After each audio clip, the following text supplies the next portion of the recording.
Hey everyone, welcome to this adventure full of friendship. Today we'll follow the prince and his superpower partner Annie as they fix a carriage. The action begins today.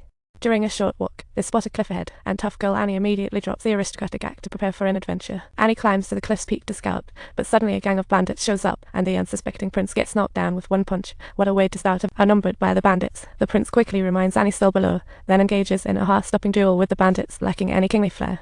Seeing the prince in danger, Annie leaps to give him a hug, but unexpectedly finds herself as the hostage in an instant.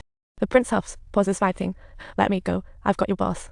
Surprisingly, these bandits are more conscientious than expected. The bandit leader generously releases Annie, saying, "If you behave, I'll throw in my horse along with you, little prince." The men aren't angry at Annie's inquiries, they are joyful like after drinking juice. Annie confirms and walks to the prince. See what a funny exchange. This tough girl lifts the prince as the bandits burst into laughter at her actions, making her the hero. The bandit leader shouts, "Come back, I'll give you a horse." Thanks to Annie, the prince experiences the fun of making friends with bandits for the first time. The two sit in a cave around the campfire, the warm flames illuminating their faces. The buzz from the alcohol creates a flirtatious vibe between them. After a moment of heart fluttering, the prince finally kisses Annie, and the bandit leader can't help but bless them with his body. See what a visual treat. The two return to the estate late at night, and to avoid being caught by the stepmother, Annie makes an excuse to say goodnight to others, acting like a little spy. "You really saved my life that day up on the vines. That girl did the coolest thing." Annie happily thinks, "I'll wait. Today's experience feels like bubblegum." Just as she starts daydreaming about a beautiful future with the prince, her evil mother bursts in, pulling her back to reality. What do you think they've been eyeing Anna's mother's dress for ages, and Anna's extended absence gave her stepmother the perfect opportunity. See, it's practically a trap. "This is your punishment. The daughter of Annie is not home." Immediately, her stepmother pours Annie a drink from the cup. How villainous. She's dead. Annie suddenly hears this line, her anger boiling over, and she promptly gives the stepsister a flying kiss. Annie, who had no resistance, is no match for her stepmother who's been doing rough work since childhood. A game of cat and mouse is about to unfold. Don't let her go, her shoes belong to her mother. This little struggle seems to have reached its climax. Ultimately, Annie has to give her the shoes, but Margaret has zero intention of keeping her promise. Not only that, Annie gets beat up for resisting her stepmother, and after the pain, she finally sees the reality.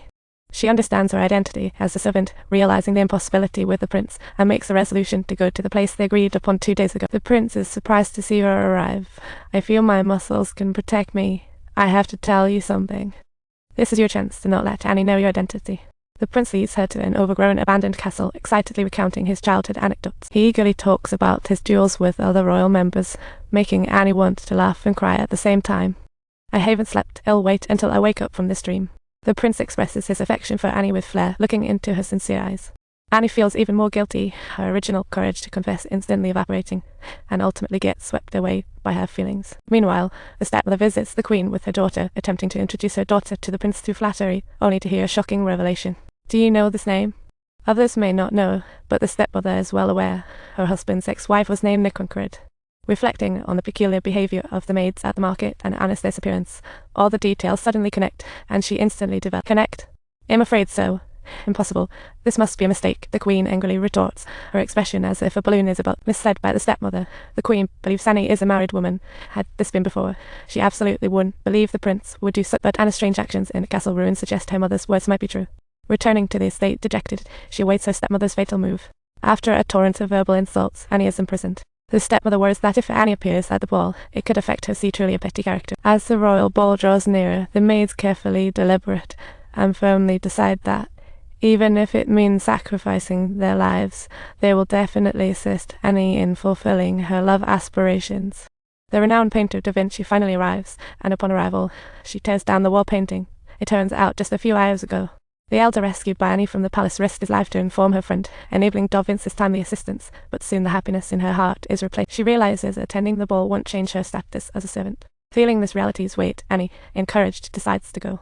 Her friends send her off with blessings. After a hurried journey, Annie finally reaches the palace just before the ball begins. The prince immediately notices her, and the nobles turn their gaze toward her, including envious looks from the stepmother and others. Everyone clears a path, and after a few rounds, Annie finally stands before the prince. Is it still too late?